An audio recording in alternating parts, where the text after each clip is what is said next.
പത്തനംതിട്ട അടൂരിൽ പ്രായപൂർത്തിയാകാത്ത പെൺകുട്ടിയെ പീഡിപ്പിച്ച പ്രതിക്ക് 25 വർഷം കഠിന തടവും 1,03,000 പിഴയും വിധിച്ചിരിക്കുന്നു കോടതി. കൊറ്റങ്കര സ്വദേശി വിഷ്ണുവിനെയാണ് അടൂർ ഫാസ്റ്റ് ട്രാക്ക് കോടതി ശിക്ഷിച്ചത്. 2023 മുതൽ 2024 വരെ പ്രതി പലതവണ പെൺകുട്ടിയെ പീഡിപ്പിച്ചുവെന്നാണ് കേസിൽ പറയുന്നത്. പത്തനംതിട്ടയിലെ അടൂരിലാണ് പ്രായപൂർത്തിയാകാത്ത പെൺകുട്ടിയെ പീഡിപ്പിച്ച കേസിൽ പ്രതിക്ക് 25 വർഷം കഠിന തടവും 1,03,000 രൂപ പിഴയും വിധിച്ചിരിക്കുന്നത്.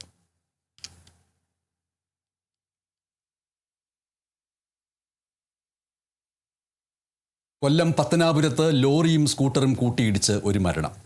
പഴഞ്ഞിക്കടവ് സ്വദേശി ഡെയ്സിയാണ് മരിച്ചത്.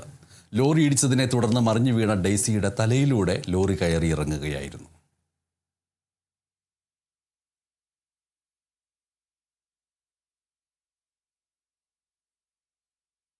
കൊല്ലം കടയ്ക്കലിൽ ഇരുചക്രവാഹനത്തെ മറികടക്കാൻ ശ്രമിച്ച ബസ് തട്ടി 13 വയസ്സുകാരന് ദാരുണാന്ത്യം. മുകുന്ദേരി സ്വദേശി നവനീതാണ് മരിച്ചത്. കടയ്ക്കൽ ഭാഗത്തേക്ക് പോയ ബസ് അമ്മയും മകനും സഞ്ചരിച്ച സ്കൂട്ടറിൽ ഇടിക്കുകയായിരുന്നു. നിയന്ത്രണം തെറ്റിയ ഇരുചക്രവാഹനത്തിൽ നിന്ന് കുട്ടി ബസ്സിനടിയിലേക്ക് വീഴുകയായിരുന്നു. ബസ് കുട്ടിയുടെ തലയിലൂടെ കയറിയിറങ്ങി. കുട്ടി സംഭവസ്ഥലത്ത് തന്നെ മരിച്ചു. മറുഭാഗത്തേക്ക് വീണ അമ്മ സിന്ധ്യയ്ക്ക് നിസ്സാര പരിക്കേറ്റു.